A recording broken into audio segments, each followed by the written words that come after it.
तो आपका आपके पारिवारिक एग्जाम डे में हार्दिक स्वागत और अभिनंदन है। आई होप आपकी तैयारी अच्छी चल रही होगी। जैसा कि आप लोगों को मालूम है, हमने अपनी पिछली क्लास में खिलजी वंश के बारे में बात की थी। आज का हमारा टॉपिक है तुगलक वंश। और हाँ, अगर आप हमारे इस यूट्यूब चैनल पर नए हो तो हमारे इस यूट्यूब चैनल एग्जाम डे को लाइक, शेयर और सब्सक्राइब ज़रूर करें। आइए हम आज अपने टॉपिक की तरफ बढ़ते हैं। हमारा आज का टॉपिक है तुगलक वंश।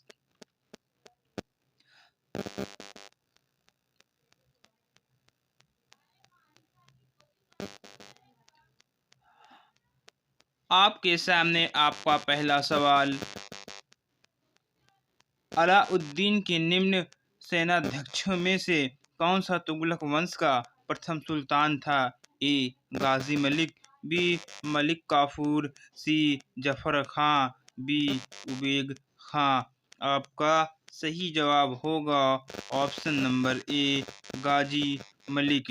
आइए इसका एनालिसिस देखते हैं।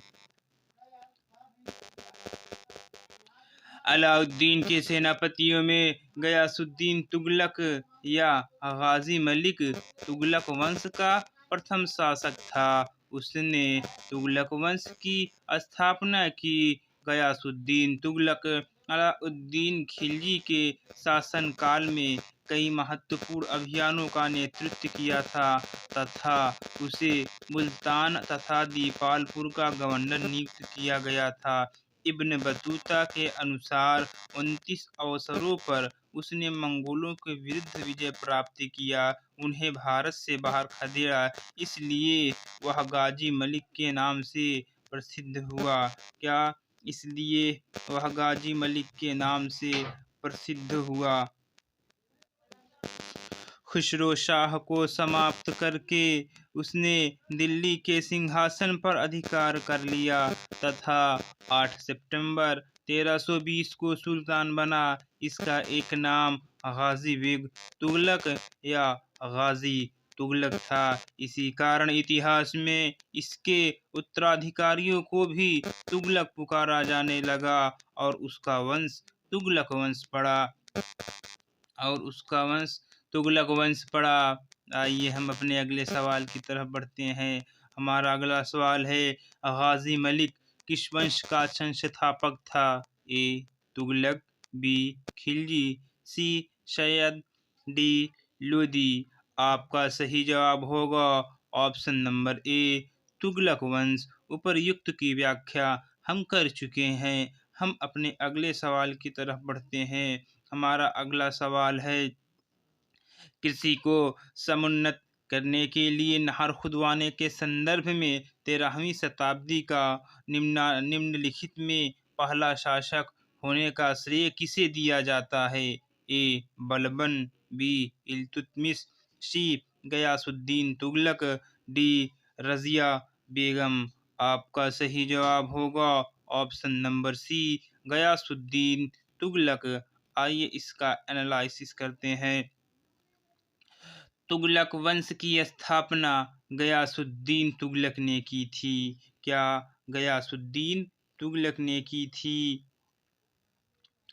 गयासुद्दीन तुगलक ने कृषकों को स्थिति में सुधार के लिए अनेक प्रयास किए। उसने मुकद्दम तथा खूतों को उनके पुराने अधिकार लौटा दिए। गयासुद्दीन ने लगान निश्चित करने में बटाई का प्रयोग फिर से प्रारंभ कर दिया। ऋणों की वसूली को बंद करवा दिया। भू राजस्व की दर को 1/5 से 1/3 भाग वसूल किया तथा सिंचाई के लिए नहर का निर्माण करवाया। सिंचाई हेतु नहर निर्माण कराने वाला गयासुद्दीन तुगलक पहला सल्तनत का पहला शासक माना जाता है। आइए हम अपने अगले सवाल की तरफ बढ़ते हैं। अगला सवाल है, किस वंश के सुल्तानों ने सबसे अधिक समय तक देश में राज्य किया? ए खिलजी वंश, बी लोदी वंश, सी दास वंश, डी तुगलक वंश।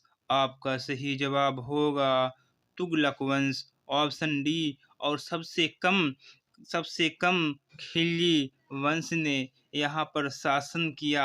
आइए इसका एनालिसिस देखते हैं। गुलाम वंश के सुल्तानों ने 1206 से 1290 ईस्वी तक शासन किया। खिलजी वंश ने 1290 से 1320 तक शासन किया। लोदी वंश के शासकों ने 1451 से 1526 ईस्वी तक शासन किया। तुगलक वंश के शासकों ने 1320 से 1412 ईस्वी तक शासन किया। इस प्रकार तुगलक वंश वंश का शासन सबसे दीर्घकालिक था, जबकि खिलजी वंश का शासन सबसे कम था। केवल 30 सालों का शासन खिलजी वंश का रहा। आइए हम अपने अगले सवाल की तरफ बढ़ते हैं। हमारा अगला सवाल, दिल्ली सल्तनत का सर्वाधिक विद्वान शासक जो खगोल शास्त्र, गणित एवं आयुर्विज्ञान सहित अनेक विद्याओं में माहिर था। A Iltutmish, B Alauddin Khilji, C Mohammad bin Tughlaq, D Sikandar Lodi. आपका सही जवाब होगा ऑप्शन नंबर सी, मोहम्मद बिन तुगलक। आइए इसका एनालिसिस देखते हैं। दिल्ली सल्तनत के सभी सुल्तानों में मोहम्मद बिन तुगलक, जो कि 1325 से 1351 ईस्वी तक शासन काल रहा, सर्वाधिक विद्वान एवं शिक्षित शासक था। वह खगोल शास्त्र, गणित और एवं आयुर्विज्ञान सहित अनेक विधाओं में निपुण था। मोहम्मद बिन तुगलक के शासन काल में ही इब्न बतूता भारत आया था। हम अपने अगले सवाल की तरफ बढ़ते हैं। अमीर को ही एक नया विभाग किस सुल्तान द्वारा शुरू किया गया? Alauddin Khilji, B Firoz Shah Tughlaq, C Mohammad bin Tughlaq, D Sikandar Lodi. आपका सही जवाब होगा ऑप्शन नंबर सी, अमीर को ही। आइए इसका एनालिसिस देखते हैं। मोहम्मद बिन तुगलक ने कृषि की उन्नति के लिए एक नया विभाग दीवाने अमीर को ही की स्थापना की। इस विभाग का मुख्य कार्य कृषकों को प्रत्यक्ष सहायता देकर अधिक भूमि कृषि कार्य के अधीन लाना था। 60 वर्ग मील की भूमि का एक लंबा टुकड़ा इस कार्य के लिए चुना गया। भूमि पर कृषि सुधार किए गए और फसल चक्र यानी क्रॉप रोटेशन के अनुरूप हेर फेर के साथ विभिन्न फसलों की खेती की जाती थी। क्रॉप रोटेशन मतलब जैसे कि गेहूं के बाद चावल, चावल के बाद गेहूं, या फिर अनेक फसलें एक ही खेत में कई बार की जाए, उसी को ही फसल चक्र या क्रॉप रोटेशन कहा जाता है। आइए हम अपने अगले सवाल की तरफ बढ़ते हैं। हमारा अगला सवाल है, दिल्ली के किस सुल्तान ने एक पृथक कृषि विभाग की स्थापना की एवं फसल चक्र की योजना बनाई थी? ए इल्तुतमिश, बी बलबन, सी अलाउद्दीन खिलजी, डी मोहम्मद बिन तुगलक। जैसा कि आप लोगों को मालूम होगा कि आपका सही जवाब option number D Mohammad bin Tughlaq ही था, जो कि अमीर को ही नामक कृषि विभाग की स्थापना की थी। आइए हम अपने अगले सवाल की तरफ बढ़ते हैं और हमारा अगला सवाल यही है कि दीवाने को ही, याद रहे अमीर को ही नहीं, दीवाने को ही किससे संबंधित है? Mohammad bin Tughlaq, B Firoz Tughlaq, C Akbar, D Alauddin. आपका सही जवाब है ऑप्शन नंबर ए मोहम्मद बिन तुगलक।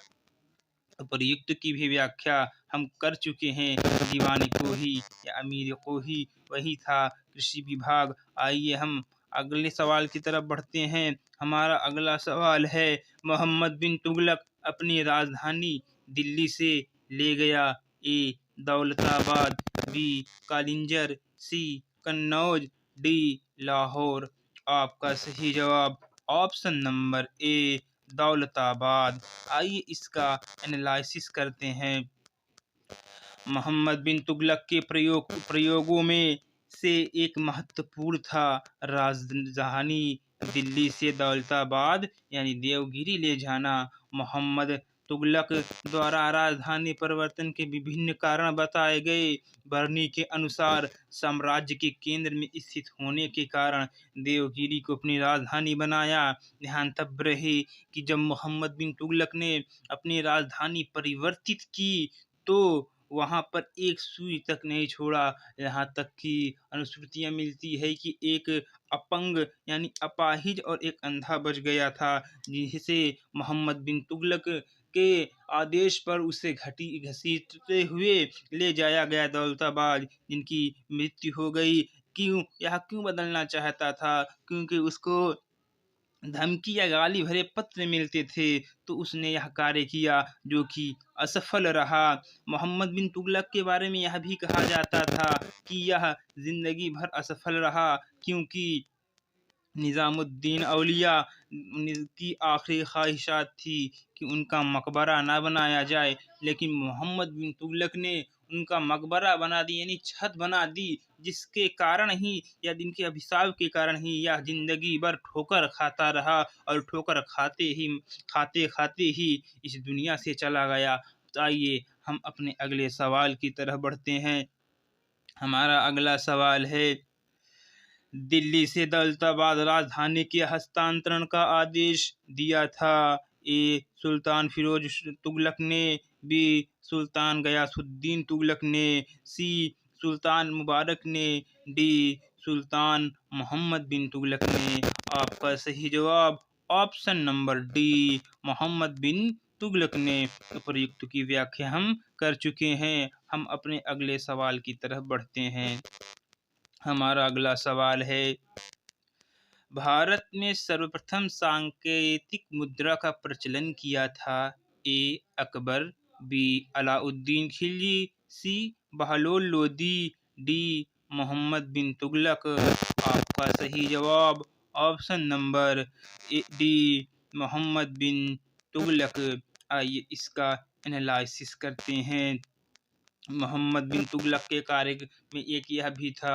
आइए इसका एनालिसिस देखते हैं। मोहम्मद बिन तुगलक ने अपने समय में विभिन्न प्रकार के सिक्के चलाए और उन सभी का उचित मूल्य निश्चित किया। क्या उन सभी का उचित मूल्य निश्चित किया? परंतु सांकेतिक मुद्रा का प्रचलन उसकी एक विशिष्टता रही। बरनी के कथनानुसार खजाने में चांदी की कमी और साम्राज्य विस्तार की नीति का कार्य रूप में परिणत करने की वजह से मोहम्मद बिन तुगलक को सांकेतिक मुद्रा चलानी पड़ी। ईरान में गाय खातू या गय खातू के समय में सांकेतिक मुद्रा चलाई गई थी। यद्यपि वहां यह प्रयोग असफल हुआ था, परंतु चीन में काबुलाई खां के समय में सांकेतिक मुद्रा का प्रयोग सफलतापूर्वक किया गया था। संभवतः नवीन अन्वेषणों का प्रयोग करने वाले मोहम्मद तुगलक ने उन देशों से प्रेरणा प्राप्त की। आधुनिक इतिहासकारों को यह भी कहना है कि उसके समय में संपूर्ण विश्व में चांदी की कमी हो गई थी और भारत में तो बहुत ही कमी थी। इस कारण उसने सांकेतिक मुद्रा चलाई।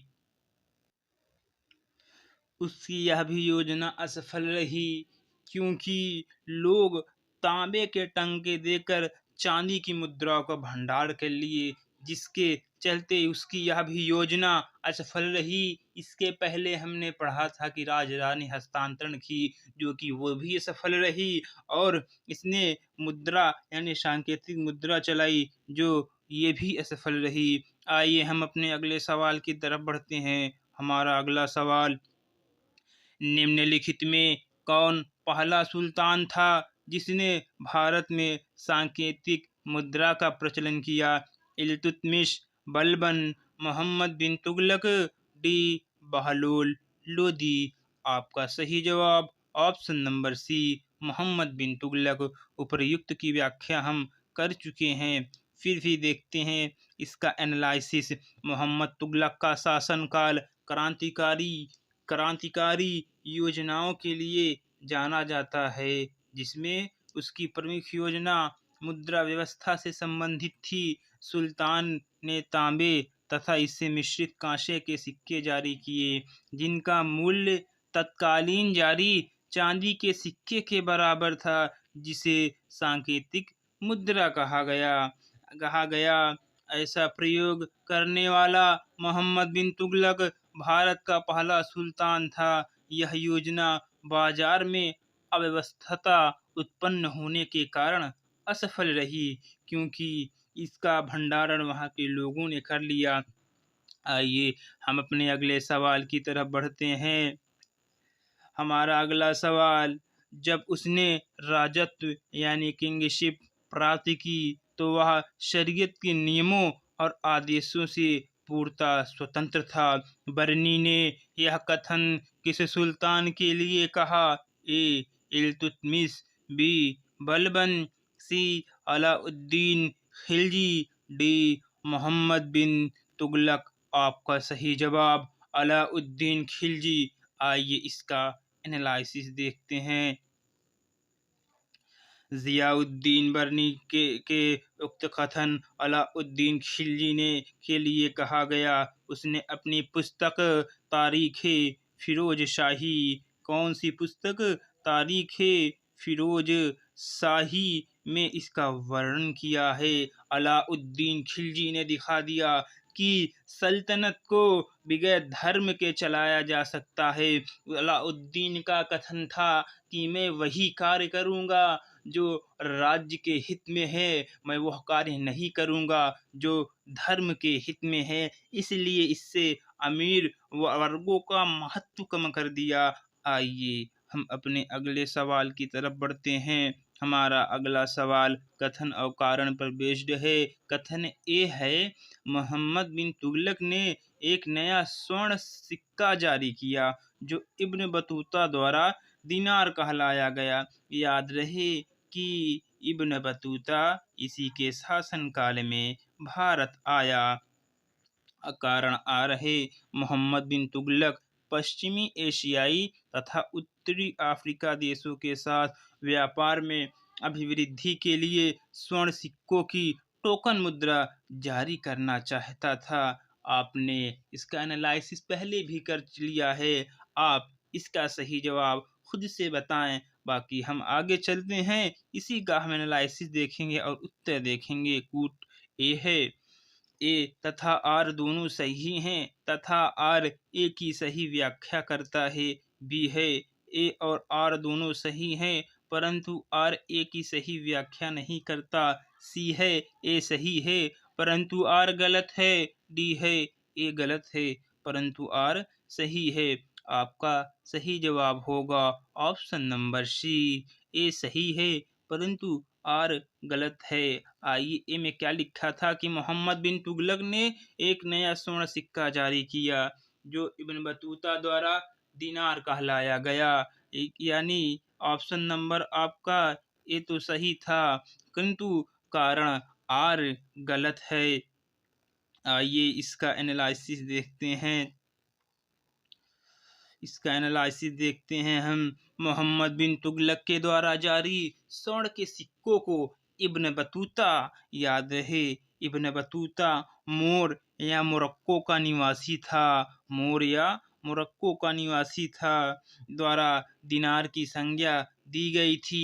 मोहम्मद बिन तुगलक अपनी सैन्य शक्ति में अभिवृद्धि के लिए तांबे के सिक्कों की टोकन मुद्रा जारी करना चाहता था, जबकि हमारे ऑप्शन में लिखा था कि वह तांबे की नहीं बल्कि सोने की मुद्रा जारी करना चाहता था, न कि पश्चिमी एशियाई देशों तथा उत्तरी अफ्रीकी देशों के साथ व्यापार करने के लिए स्वर्ण का टोकन मुद्रा। अतः कथन ए सही है परंतु कारण आर गलत है। आइए हम अपने अगले सवाल की तरफ बढ़ते हैं।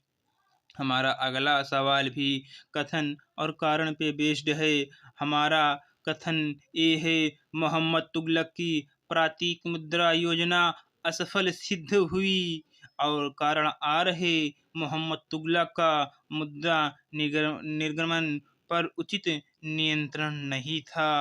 आपने तो इसको अच्छी तरीके से पढ़ लिया है कि उसकी ये योजना गलत साबित हुई, ये सही है। आइए, और आर कहता है मोहम्मद निर्गमन उचित नहीं था। ये कूट है, ए तथा आर दोनों सही हैं, और आर ए की सही व्याख्या की है। बी, ए और आर दोनों सही हैं, परंतु आर सही व्याख्या नहीं है, कि नहीं है ए की। सी, ए सही है परंतु आर गलत है। डी, ए गलत है परंतु आर सही है। आपका सही जवाब ऑप्शन नंबर ए और आर दोनों सही हैं, और आर सही व्याख्या है ए की, क्योंकि मोहम्मद बिन तुगलक मुद्रा का निर्गमन उचित नियंत्रण नहीं था। अगर इसका उचित नियंत्रण होता तो यह योजना सफल हुआ करती। आइए, इसका एनालिसिस देखते हैं। उसने 5 परिवर्तन किए अपने शासनकाल के दौरान, जो महत्वपूर्ण है। आइए देखते हैं। बरनी मोहम्मद बिन तुगलक की 5 मुख्य योजनाओं का विशेष रूप से उल्लेख करता है। पहला, दोआब में कर की वृद्धि। ये भी असफल रही, क्योंकि जब इसने दोआब में वृद्धि की उस समय अकाल पड़ गया। दूसरा, देवगिरी दौलताबाद को राजधानी बनाना, ये तो असफल रही, हम पढ़ चुके हैं। और तीसरा है सांकेतिक मुद्रा जारी करना, ये भी असफल रही। चौथा है खुरासान पर आक्रमण, और पांचवा है कराचिल की ओर अभियान, ये भी असफल रही, क्योंकि यह आगमन के पूर्व यानी आक्रमण के पूर्व ही सैनिकों को वेतन दे दिया। यदि कोई पहले वेतन पा जाएगा तो वो काम सही तरीका से नहीं कर पाएगा। इस तरह इसका कोई भी योजना सफल नहीं रही। आइए यहाँ से देखते हैं। सांकेतिक मुद्रा या प्रतीक मुद्रा योजना की सफलता का मुख्य कारण सिक्का ढालने पर राज्य का नियंत्रण न होना। प्रतीक मुद्रा का मूल्य चांदी की मुद्रा के मूल्य के बराबर रखा गया, जिसके कारण अनेक जाली टकसाल बन गए। लगान जाली सिक्कों से दिया जाने लगा, और ओरिजिनल सिक्का यानी कि जो वास्तविक सिक्का था उसे स्टोर कर लिया गया। आइए हम अपने अगले सवाल की तरफ बढ़ते हैं। मोर देश का यात्री इब्न बतूता किसके शासनकाल में भारत आया है? ए मोहम्मद बिन तुगलक, बी बाबर, सी अकबर, डी महमूद गजनी। आप इसको ऑप्शन से ही एलिमिनेट कर सकते हैं कि अकबर नहीं हो सकता, बाबर नहीं हो सकता, महमूद गजनई नहीं हो सकता। आपका सही जवाब ऑप्शन नंबर ए ही हो सकता है। आपका ऑप्शन ए है। ये इसके हम पहले ही बात कर चुके हैं। आइए इसका एनालिसिस ही देख लेते हैं। इब्न बतूता 1333 और 47 ईस्वी के बीच मोरक्को मूल का अफ्रीकी यात्री था। यह मोहम्मद बिन तुगलक के कार्यकाल में 1325 और 51, जो कि मोहम्मद बिन तुगलक का शासनकाल है 1325 से 51, भारत में आया।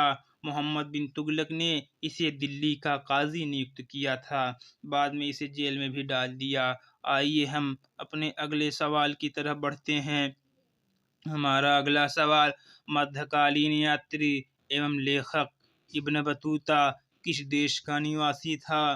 फारस, मोरक्को, सी मिस्र, डी अफगानिस्तान। आपका सही जवाब ऑप्शन नंबर बी मोरक्को।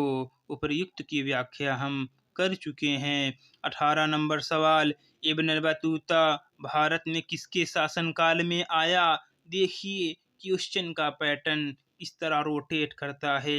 ए बहलोल लोदी, बी फिरोज तुगलक, सी गयासुद्दीन तुगलक, डी मोहम्मद बिन तुगलक। हम पढ़ चुके हैं कि इब्न बतूता मोहम्मद बिन तुगलक के कार्यकाल में ही भारत में आया।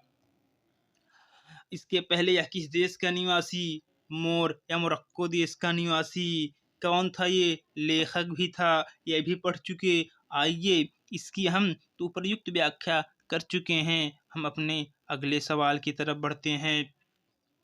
आपका अगला सवाल, किसने सल्तनत काल में डाक व्यवस्था का विस्तृत विवरण दिया है? A. Amir Khusro, B. Ibn Battuta, C. Sultan Firoz Shah, D. Ziauddin Barani. आपका सही जवाब option number B, Ibn Battuta, जो कि मोहम्मद बिन तुगलक के कार्यकाल में आया, मोरक्को का निवासी और इतिहासकार यानी लेखक था, इतिहासकार नहीं लेखक था। आइए हम इसकी व्याख्या करते हैं। सल्तनत काल में डाक व्यवस्था का विस्तृत विवरण विवरण हमें इब्न बतूता के यात्रा वृत्तांत द्वारा प्राप्त होता है। यह मोरक्को के तानाजीर प्रदेश का निवासी था। कहाँ का निवासी? मोरक्को में एक स्थान है जिसका नाम तानाजीर प्रदेश है। जैसे कि भारत में अनेक राज्य हैं, वैसे ही वहाँ पर एक स्थान का नाम है तानाजीर प्रदेश। और मोहम्मद तुगलक के शासनकाल में भारत आया था किताबुल रहला। याद रहे कि मैंने कहा यह एक लेखक भी था। तो इब्न बतूता, बगल में जूता, इसकी किताबुल रहला थी प्रसिद्ध पुस्तक। हम अपने अगले सवाल की तरफ बढ़ते हैं। हमारा अगला सवाल है, कश्मीर घाटी के अंतिम मुस्लिम शासक यूसुफ शाह चक, जिन्हें मुगल सम्राट अकबर द्वारा बिहार में निर्वासित किया गया था, दफन हैं? ए. पाटलिपुत्र, बी. राजगीर, सी. मुंगेर, डी. नालंदा। उपर्युक्त में से कोई नहीं या एक से अधिक? आपको ध्यान रहे कि ऑप्शन नंबर ई तो पहले ही गलत हो जाएगा कि किसी भी व्यक्ति को एक स्थान पर ही दफनाया जा सकता है। आपका सही जवाब ऑप्शन नंबर डी है, नालंदा में। आइए इसकी एनालिसिस करते हैं। कश्मीर घाटी के अंतिम मुगल शासक, ये भी मुगल ही शासक थे, यूसुफ शाह चक को मुगल सम्राट अकबर द्वारा निर्वासित किया गया था। निर्वासन के दौरान यूसुफ शाह चक की मृत्यु 1592 ईस्वी में पुरी उड़ीसा में हुई, जिन्हें बाद में नालंदा, जो कि बिहार में स्थित है, वहाँ दफनाया गया। हम अपने अगले सवाल की तरफ बढ़ते हैं। हमारा अगला सवाल है, होली त्योहार के सार्वजनिक उत्सव में भाग लेने वाला दिल्ली का प्रथम सुल्तान कौन था? यानी होली में भाग लेने वाला दिल्ली का प्रथम सुल्तान कौन था? A. Firoz Shah Tughlaq, B. Mohammad bin Tughlaq, C. Sikandar Lodi, D. Ibrahim Lodi. आप इसको आसानी से फिरोज शाह तुगलक को FST याद कर सकते हैं, मोहम्मद बिन तुगलक को MBT यानी मोहम्मद बिन तुगलक, फिरोज शाह तुगलक ऐसे भी याद कर सकते हैं। आपका सही जवाब होगा option number B, Mohammad bin Tughlaq. याद रहे कि हमने जब बलबन के बारे में बात किया तो उसने नवरोज़ में भाग लेना प्रारंभ किया, जो कि एक फारसी त्योहार हुआ करता था। मोहम्मद बिन तुगलक होली में उत्सव में भाग लेने वाला प्रथम सुल्तान था। दिल्ली के सुल्तानों में मोहम्मद बिन तुगलक प्रथम सुल्तान था जो हिंदुओं के त्योहार मुख्यतः होली में भाग लेता था। भाग तो सभी में लेता था, लेकिन मुख्यतः होली में भाग लेता था। हमारा अगला सवाल है, दिल्ली के किस मुस्लिम शासक के निधन पर इतिहासकार ने कहा, राजा को प्रजा से और प्रजा को राजा से मुक्ति मिली, यानी मुक्ति मिली व उन्हें राजा से? बलबन, मोहम्मद बिन तुगलक, अलाउद्दीन खिलजी, डी. शेर शाह। आपका सही जवाब option number B, Mohammad bin Tughlaq. ऐसा इसलिए क्योंकि इसने अपने शासनकाल में इतने परिवर्तन किए कि जनता इससे ऊब चुकी थी। इसलिए कहा गया कि राजा को प्रजा से, प्रजा को राजा से मुक्ति मिली। इसका एनालिसिस देखते हैं। मोहम्मद बिन तुगलक जब दौलताबाद में था, तभी तागी के नेतृत्व में गुजरात में एक विद्रोह हुआ। सुल्तान स्वयं इस विद्रोह को दबाने के लिए गुजरात गए। तागी पराजित हुआ और भागकर सिंध चला गया। सुल्तान गुजरात में शांति व्यवस्था स्थापित कर तागी को समाप्त करने के लिए सिंध की ओर रवाना हो गए। मार्ग में ही सुल्तान बीमार पड़े और ठट्टा के निकट कौन मोहम्मद बिन तुगलक ठट्टा के निकट 12 मार्च 1351 में 51 को उसकी मृत्यु हो गई। मोहम्मद बिन तुगलक का द इंड हुआ। उसके निधन पर इस कौन सुल्तान था जिसके निधन पर कौन इतिहासकार था? यह बदायूनी था। इसने कहा सुल्तान को उसकी प्रजा को अपने सुल्तान से मुक्ति मिल गई। कौन था ये? अगला सवाल, इतिहासकार बदायूनी ने किसकी मृत्यु पर कहा था कि सुल्तान को अपनी प्रजा से और प्रजा को सुल्तान से मुक्ति मिल गई? ए अलाउद्दीन खिलजी, बी बलबन, सी इल्तुतमिश, डी मोहम्मद बिन तुगलक। अभी हम इसकी व्याख्या कर चुके हैं। आपका सही जवाब option number D Mohammad bin Tughlaq. हमारा अगला सवाल है, निम्नलिखित में से किस सुल्तान ने बेरोजगारों को रोजगार दिलवाया? अलाउद्दीन खिलजी, मोहम्मद बिन तुगलक, फिरोज शाह तुगलक, डी शेर शाह सूरी। आपका सही जवाब option number C Firoz Shah Tughlaq. आइए इसका एनालिसिस करते हैं। फिरोज शाह तुगलक के सामान्य लोगों की भलाई के लिए कुछ उपकार कार्य किए। नियुक्ति के लिए एक दफ्तर, जिसे रोजगार दफ्तर खोलकर तथा प्रत्येक मनुष्य को उसकी एबिलिटी के अनुसार अधिक से अधिक लोगों को नियुक्ति देकर उसने बेरोजगारी यानी कि बेकारी की समस्या को हल करने का प्रयत्न किया। आइए हम अपने अगले सवाल की तरफ बढ़ते हैं। बेरोजगारों की सहायतार्थ दिल्ली के निम्नलिखित सुल्तानों में से किसने रोजगार कार्यालय की स्थापना की थी? A Balban, B Alauddin Khilji, C Mohammad bin Tughlaq, D Firoz Shah Tughlaq यानी FST। आपका सही जवाब होगा option number D Firoz Shah Tughlaq. उपर्युक्त की व्याख्या हम कर चुके हैं। हमारा अगला सवाल है, दिल्ली का सुल्तान जो दान दक्षिणा के बारे में काफ़ी ध्यान रखता था और इसके लिए एक विभाग दीवाने खैरात स्थापित किया, वह था A Iltutmish, B Firoz Tughlaq, C Ghiyasuddin Shah, D बहलुल Lodi. आपका सही जवाब बी ऑफ फिरोज शाह तुगलक। इसने एक अस्पताल भी खुलवाई थी, गरीबों को काफ़ी मदद किया फिरोज शाह तुगलक ने। आइए इसकी व्याख्या करते हैं। फिरोज शाह तुगलक संतों एवं धार्मिक व्यक्तियों को जागीर एवं संपत्ति दान करता था। उसने एक विभाग दीवाने खैरात, क्या दीवाने खैरात, जो खैरात में दे FST है, स्थापित किया, जो गरीब मुसलमानों, अनाथ स्त्रियों एवं विधवाओं को आर्थिक सहायता देता था और निर्धन मुसलमान लड़कियों के विवाह की व्यवस्था करता था।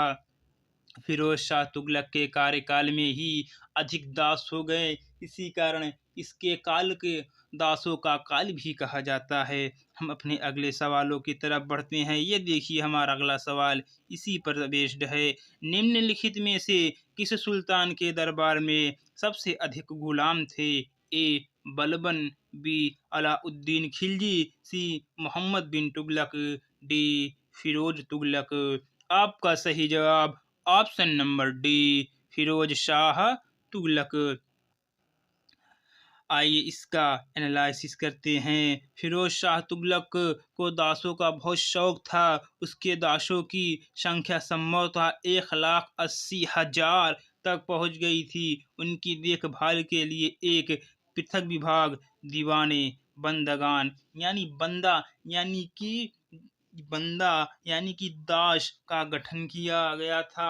उन दासों की शिक्षा का पूर्ण ध्यान रखा जाता था। हम अपने अगले सवाल की तरफ बढ़ते हैं। मध्यकालीन भारतीय राजाओं के संदर्भ में निम्नलिखित में से कौन सा कथन सही है?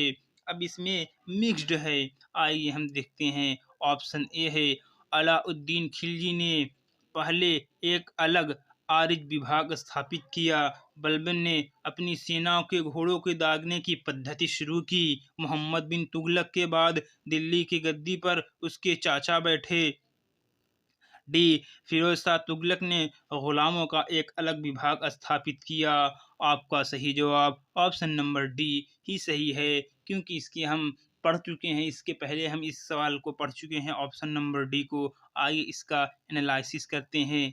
ए, जो कि लिखा है, मंगोलों से मुकाबला करने के लिए बलबन ने एक सैन्य विभाग दीवाने अर्ज की स्थापना की थी। बलबन ने अपनी सेना मंत्री दीवाने अर्ज इमादुल मुल्क को बनाया था, जो अत्यंत ईमानदार और परिश्रमी व्यक्ति था। बलबन ने उसे वजीर के आर्थिक नियंत्रण से मुक्त रखा, ताकि उसे धन की कमी न हो। बलबन की सेना की अच्छी व्यवस्था का बहुत अधिक श्रेय इमामुल मुल्क या इमादुल मुल्क को है।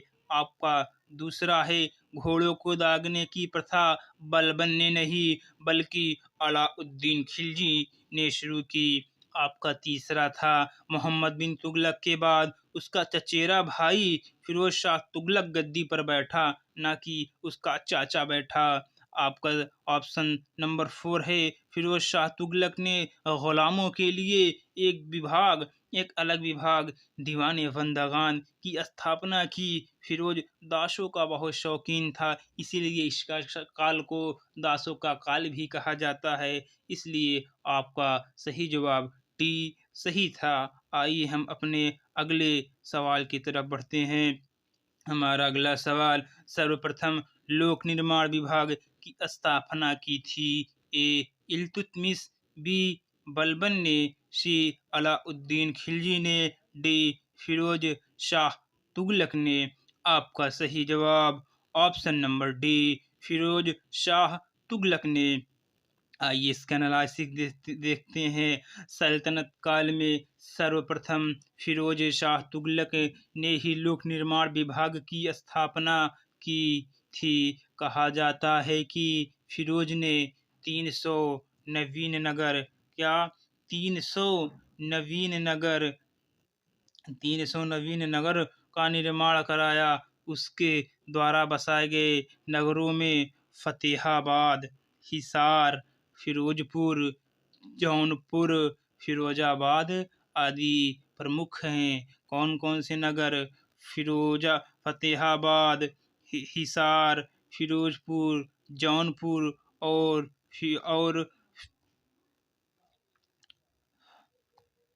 और फिरोजाबाद आदि प्रमुख थे।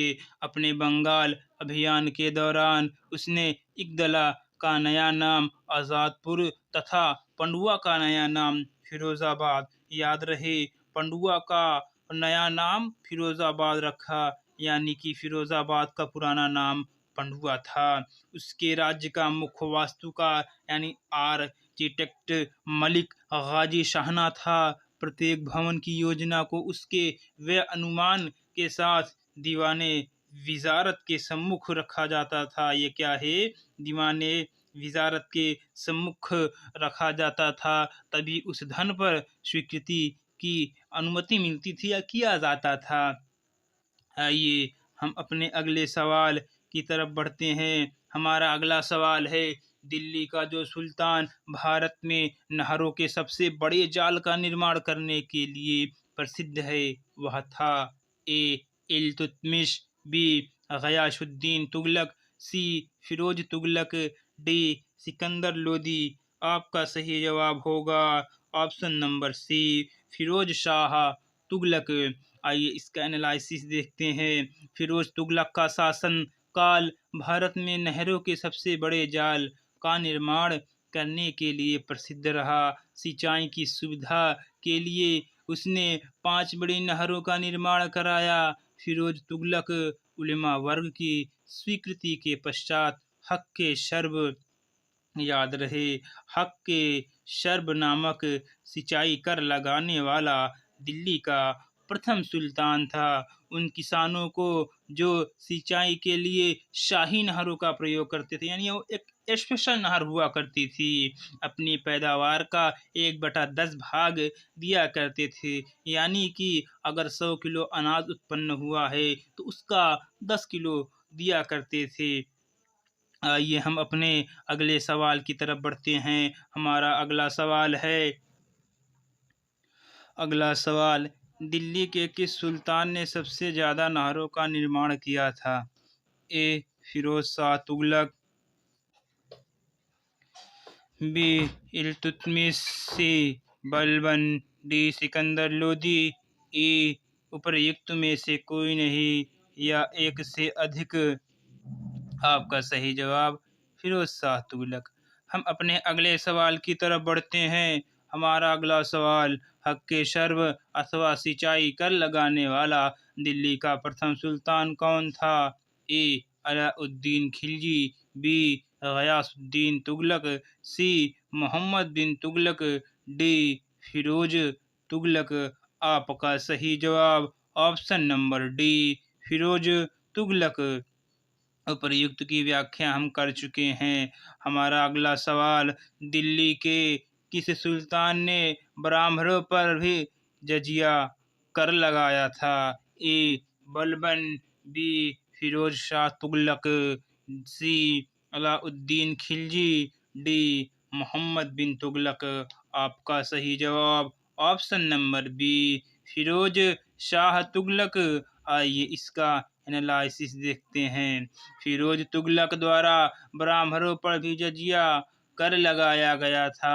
उल्लेखनीय है कि उस समय तक ब्राह्मण इस कर से मुक्त रखे गए थे। फिरोज के इस कदम के विरुद्ध दिल्ली के ब्राह्मणों ने भूख हड़ताल की थी तथा अंत में दिल्ली के अन्य हिंदुओं ने ब्राह्मणों के हिस्से का जजिया स्वयं देने का निर्णय लिया। हम अपने अगले सवाल की तरफ बढ़ते हैं। हमारा अगला सवाल है, निम्नलिखित में से किस सुल्तान ने फलों की गुणवत्ता सुधारने के लिए उपाय किए? A. Mohammad bin Tughlaq, B. Firoz Tughlaq, C. Sikandar Lodi, D. Sher Shah Suri. आपका सही जवाब है option number B, Firoz Shah Tughlaq.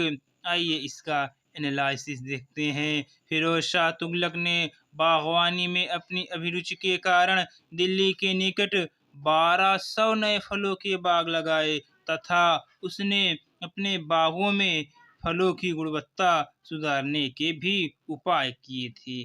आइए हम अपने अगले सवाल की तरफ बढ़ते हैं। हमारा अगला सवाल है, दिल्ली तथा मेरठ से 2 अशोक स्तंभ लेख दिल्ली तथा मेरठ ने टोपरा तथा मेरठ से 2 अशोक स्तंभ लेख दिल्ली कौन लाया था?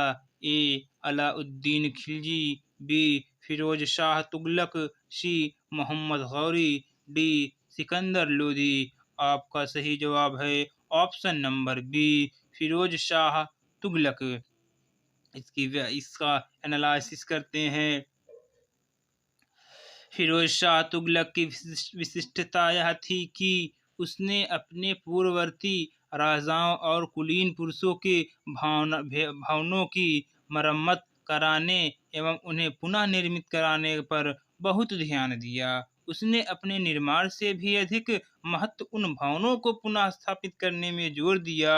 उसके द्वारा अशोक के 2 स्तंभ को मेरठ एवं टोपरा, अब हरियाणा के यमुनानगर जिले में हैं, से दिल्ली लाया गया। टोपरा वाले स्तंभ को महल तथा फिरोजाबाद की मस्जिद के निकट पुनः स्थापित कराया गया। मेरठ वाले स्तंभ को दिल्ली के वर्तमान बड़ा हिंदूराव अस्पताल के निकट एक टीले कस्के शिकार या आखेट स्थान के पास पुनः स्थापित कराया गया। अगला सवाल, दिल्ली का कौन सा सुल्तान अशोक स्तंभ को दिल्ली लाया था? A. Firoz Shah Tughlaq, B. Jalaluddin Khilji, C. Mohammad bin Tughlaq, D. Qutbuddin Aibak. आपका सही जवाब option number A, Firoz Shah Tughlaq. उपर्युक्त की व्याख्या हम कर चुके हैं। हमारा अगला सवाल है, दिल्ली के किस सुल्तान ने इस उद्देश्य से एक अनुवाद विभाग की स्थापना की कि उससे दोनों संप्रदायों के लोगों में एक दूसरे के विचारों की समझ बेहतर हो सके?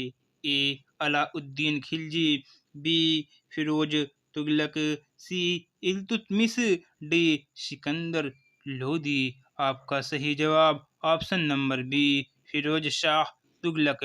आइए इसका एनालिसिस करते हैं। दिल्ली के सुल्तान फिरोज तुगलक ने एक अनुवाद विभाग की स्थापना की थी, जिससे कि उससे हिंदू एवं मुस्लिम दोनों संप्रदायों के लोगों में एक दूसरे के विचारों की समझ बेहतर हो सके।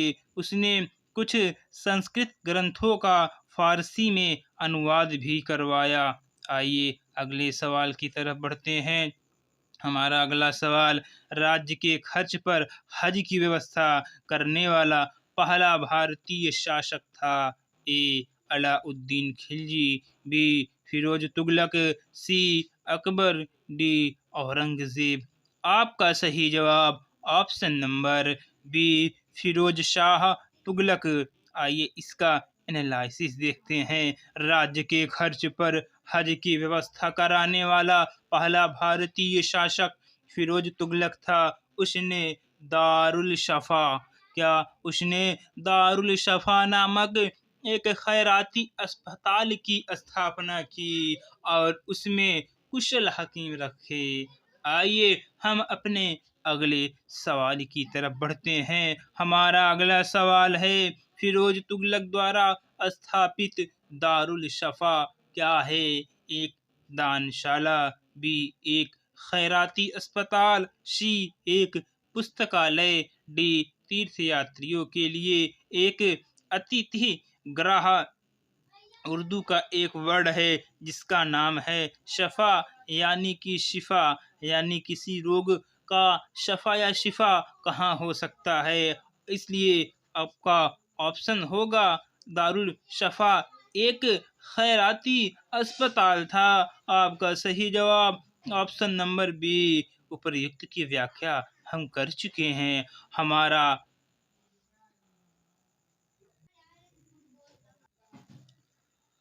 अगला सवाल, दिल्ली सल्तनत के तुगलक राजवंश का अंतिम शासक निम्नलिखित में से कौन था? A Firoz Tughlaq, B Ghiyasuddin Tughlaq Shah द्वितीय, सी नसीरुद्दीन महमूद, डी नुसरत शाह।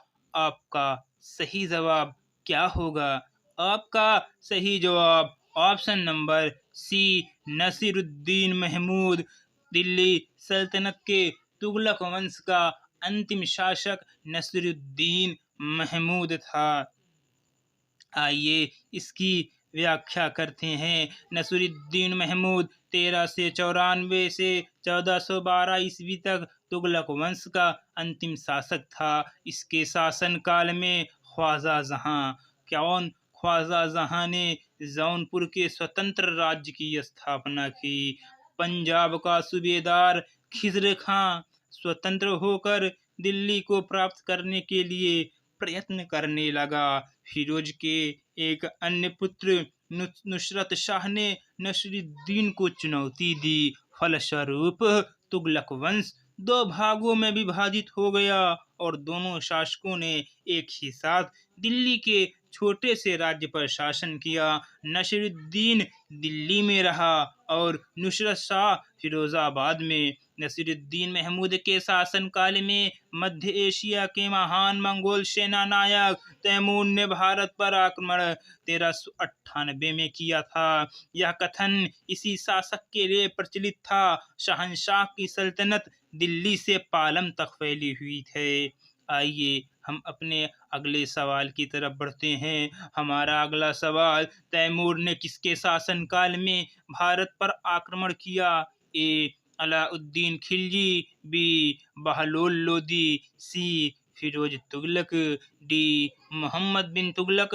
आपका सही जवाब होगा ऑप्शन ये। यहाँ पर जबकि उसका नाम नहीं है, यह तुगलक वंश से संबंधित है, इसलिए इस क्वेश्चन पर ये जो स्टार लगा है यही कारण है। आइए हम इसका एनालिसिस ऊपर भी देख चुके हैं, फिर भी देखते हैं।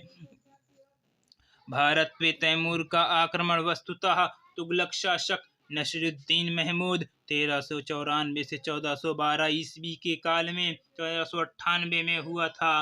भारत पर आक्रमण करने के उद्देश्य को तैमूर ने स्वयं स्पष्ट किया था।